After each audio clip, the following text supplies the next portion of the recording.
Julie Bais Comeau is here. I want to tell people about your column, Yeah. right? Because you've got a column in the Huffington Post. That's right. That's cool. It's very cool, actually. Yeah. Sticky situations, and as we were saying, if you just Google Sticky and Julie, Sticky and Julie, I'll come up. or Julie and Sticky, one or the other.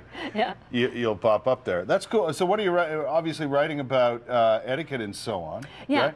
For example, last week about nasty neighbors. What do you do? What do you do with nasty neighbors? Yeah, yeah. For example, like your neighbor, their recycling and their garbage always ends up on your front lawn. What would you do? What would you do? Well, Sticky, Julie, go and find out. What would you do? What is the answer? Well, the first thing that you would do is that you would want to speak with them. Right. As opposed to sending a note. You know, when you send a note, I know that a lot of people like to put the note in the mailbox, but you would just go over to them, or you would call them and say, you know, it's not that hard to speak to people in person. no, it's not. It's way better than trying to jam the garbage into the mailbox, which, believe me, doesn't work.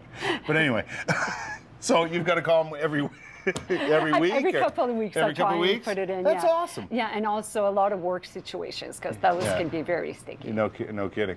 All right, so can wedding situations. I got a couple of weddings coming up, including, you know, God willing, I'll be invited to Annette Gerner's wedding. But anyway, there's lots of etiquette that goes with that, right? There is, and you know, there used to be the traditional etiquette, and there's the contemporary etiquette. And I think that last year, at about this time, when we were from the Chateau Laurier, and we watched a royal wedding, there was a lot of new things that we saw, and people were wondering about, is that appropriate? Is that correct? Gotcha. So we often make the parallel between the traditional and the contemporary, and what's appropriate these days. All right, you have, well, the table sprinkled with diamonds, but what's with these flowers?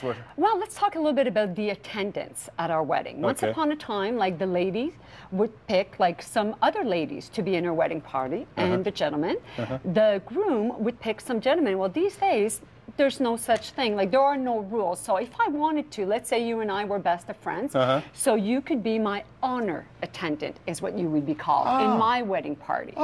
So I can choose men or women. Right. And there used to be that everybody would have to be paired up. A man would have to be paired up. Doesn't necessarily mean, no. No, not anymore. So they are now honor attendants. And also... Yeah, a friend of mine's getting married, and he's a really good friend of mine, and he's one of those guys who has a lot of great friends, and he had trouble, he's getting married in September. He's had trouble picking a best man, so he picked 6 or 7 guys. I can't wonder what the total is, but all of them are best men. Yes. Right? So you can do what you want in that regard. You can absolutely do what you want. As the bride and groom, though, if you're inviting children, and if you remember at the royal wedding, there were a lot of children. The attendants were mainly children. Make sure that you also invite the parents. Right. You brought your checkbook. I brought my checkbook. Why? Because... You don't have to pay to be on here, Julie. I keep telling you that. Well, who's going to pay for the wedding? It used to be that it was the parents of the bride. Usually. Usually. These days, it can be the parents of the bride, the parents of the groom. It can be also the couple themselves. But I think more and more it's becoming the couple themselves. Yes, it is. With contributions. With contributions, and especially when it's the second time around.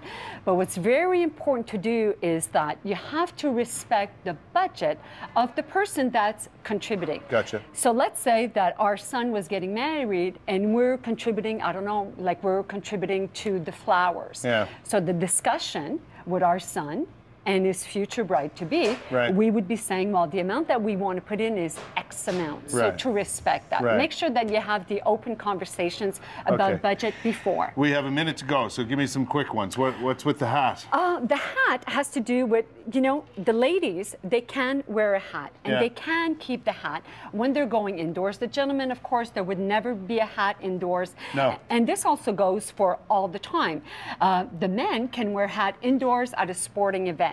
At a wedding also, for gloves, the ladies, when they go inside the religious, be it a church or whatever. Be it a church or whatever. The ladies, their gloves, they can keep them on. They can also keep them on in the receiving line. But when they get to the table where there's going to be drinking and food, they're going to remove the gloves, put them on their lap under the napkin, just as they would put their evening bag.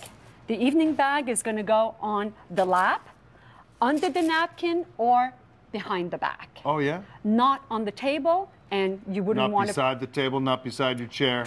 Well, That's sloppy. Well, if it's bigger, right? The usual day purse, yes. Can you put it on the floor? Yes, Okay. you should put it on the floor in our country. In some other countries, you wouldn't want to do but that. A little small purse like this on your Small lap? purse on your lap or behind your back, Right. and the napkin goes on top. We got to run, but those are some good tips. And then just go to the Huffington Post and find your column, and away you go. Yeah, just write me. Yeah, good stuff. Julie, thank you so Nice seeing much. you again. As usual.